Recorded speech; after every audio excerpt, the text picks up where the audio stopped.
Magandang araw mga kaibigan. Pag-usapan pa rin natin yung hot issue, viral issue, yung blank items sa BICAM report na sinasabi nila na sinungaling daw si Pangulong Rodrigo Roa Duterte. Okay, so sa wakas nagsalita na si Senator Chis Escudero tungkol sa issue na ito. Kasi dapat sila ang sumagot, hindi yung Malacanang. Dapat ang mga senador, kongresista, lalo na yung mga members ng bicameral committee. Okay, dito sa GMA News Online, published January 22, 8 p.m. na publish ito. Sinulat ni Hannah Borde, GMA Integrated News. Ito po ang uluhan, title, Escudero, BICAM report on 2025 budget had no blank items. Yun. Wala daw blanco. So, Senate President Francis Chis Escudero on Wednesday refuted, refuted allegations raised by the camp of former President Rodrigo Duterte that the Bicameral Conference Committee report on the 2025 national budget had blank items, making the General Appropriations Act invalid. Ito yung exact statement ng Senate President. Basahin ko. Ano man yung pinakita niyang committee report o di umanong Bicameral Conference Committee report, hindi ko nakikita yung perma ko doon. So, hindi ko alam kung ano yan. Okay? So, he's referring to the BICAM report na hawak-hawak ni Congressman Isidro Ungab. So, tinanong siya kung if the Bicameral Conference Committee report that Escudero signed had blank items, the Senate President said, wala. None. So, very clear. Ito, sabi ng Senate President, hindi tama na mag-akusang may blank check na binigay ang Kongreso. Mali yun. Kasinungalingan yon at hindi totoo yun. So, ang presidente, tinawag na sinungaling ang dating presidente. PBBM, sinungaling ka, sabi niya kay Tatay Digong. Ganon din si Executive Secretary Bersamin. Maliciously fake, sinungaling din. Ito na, pangatlo na ito, Senate President Escudero, sabi niya, kasinungalingan yun at hindi totoo. Okay, ito pa. Ito na, yung may cuts. Dito ka na mag-question mark. According to Escudero, the Bicameral Conference Committee report, which he signed, has a provision. Tingnan niyo itong provision, provision that allows the Committee on Appropriations and Finance to correct and fill items that might have been overlooked, noting that there are 200,000 line items in the budget measure. Allah.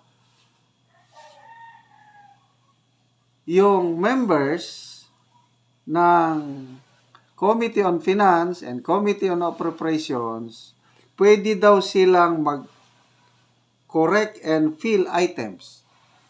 Ano ibig sabihin? Kung may blanco, pwede nilang i-fill in. Yun bang ibig sabihin nito? Ito pa. The BICAM report also contained a provision that states that if there are differences in the General Appropriations Act and the Bicameral Conference Committee report, the enrolled copy of the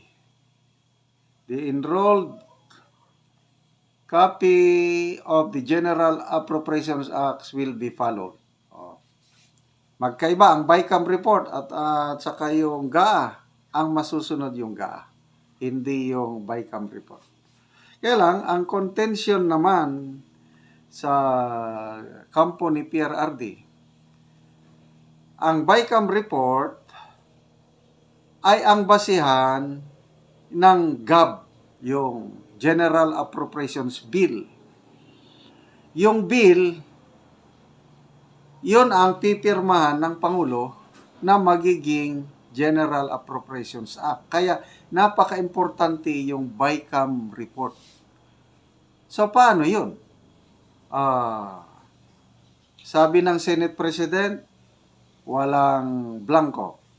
Mga ilang senador pa, Gatchalian, na Villanueva, sabi nila wala. May mga senador din nagsabing may blanco. Sino-sino sila? Si Senator Amy Marcos. Kaya hindi ako pumirma, may blanco talaga. Si Senator Bato, meron din siyang kaya hindi rin siya pumirma dahil ganun. May blanco. And then, ito, ang pinaka matinding kakampi ng kampo ng mga Duterte ay si Congressman Raul Manuel. Anti-Duterte ito. True and true. Sabi niya, yung kopyang hawak niya ng BICAM, may blanco talaga. At ang mga media outlets, mainstream media outlets, GMA, UNTV, nakakuha na sila ng kanilang kopya na nagsasabi, may blanco talaga na parte ng BICAM report. So, papaano yan? Bahala na tayo, taong bayan, kung kanino maniniwala. Walang blank items o meron. Okay? So, mga kaibigan, salamat sa inyong panonood sa ating mga videos.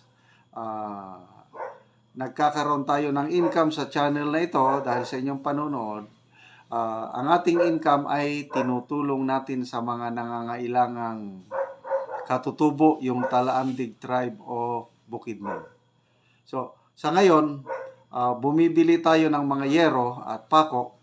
10 yero, 10 pirasong yero at saka 10 kilong assorted nails ang ibinibigay natin bawat pamilya na kawawa. Either tumutulo na yung kanilang roofing or bubong or sira-sira talaga kaya magpapatay sila ng bagong bahay. Yung iba naman wala talagang bahay, nakikitira lang sa mga kamag-anak o mga parents nila. So salamat sa inyong panonood, nakakatulong kayo sa kapuspalad nating Talaandig Tribe. Panoorin nyo ang video na ito. Action. Ayo. Oh. Gon sa day mo diya. Gako mi sa mong balay grabe ka tulo. Gaulan naman, no? Ang dagom naman kayo. Problema na tani, uso tulo ni. Tulo na siya? Tulo na gayet. Ay, Sa pawan nagtrapal ang ibabaw para dili. Ay, Ay. lagi ba? Oh. Unsa man ang gipamutang diya nga mga kahoy naman na? Awa na. Giligpit na lang kay. Giligpit na ya kay lupad niyan. Gagawin sa kalata. Galupad na tungod sa kalata. Hala ka. Managid na siya buak na yun ay ang inyong kuha, no? Awa na. Nabi na nga gaulan naman po. Aksa na po mo anay kabalaka. Problema na. Hala ka. Problema na po na. Tagahadapit ang di gatuluan dito sa magbungko. Mangita mo gaasa dapit ang di gatuluan, no? Ang inyong trapal, oh. Wala. Buslot naman po. Buslot to gid kayo. Ay. Ngita ang asa ka mutagoan eh. Oh. Panguna na magtrapal. Oh, ang ibabaw.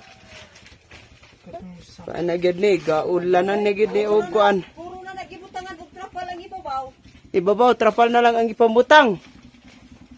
Naputol na gid lagi ang inyong hero. Nga daot na gid taon. Ala ka. Maglisa do tagpalit oxen. Maglisod og paltogsin. Lisa do tagpalit. Oy, salamat ani mohatan. Lagi ba? Nakanakin sa manaya balay ka ng gibutangan og Di aga po na sa Yan isa usako. kong anak na di ka kaulian kay ang atop lagi guba. ay iya sa imong anak. Di gikuha na naman og gulay ang iyang atop. Ana. Oh, Sa di ka- kadugayon, sa kadugayon, gitaputan na. Buray kay wala na may kuan. Di ka kahuman kay ang Atop ulanan naman. Ay. Ay sige kay nakita naman gid ang inyong balay nga inani ang sitwasyon. So matagaan mo gero. Salamat kayo kung Ay. ay muhatag maluwas ta sa ulan. Oo, sige. Salamat.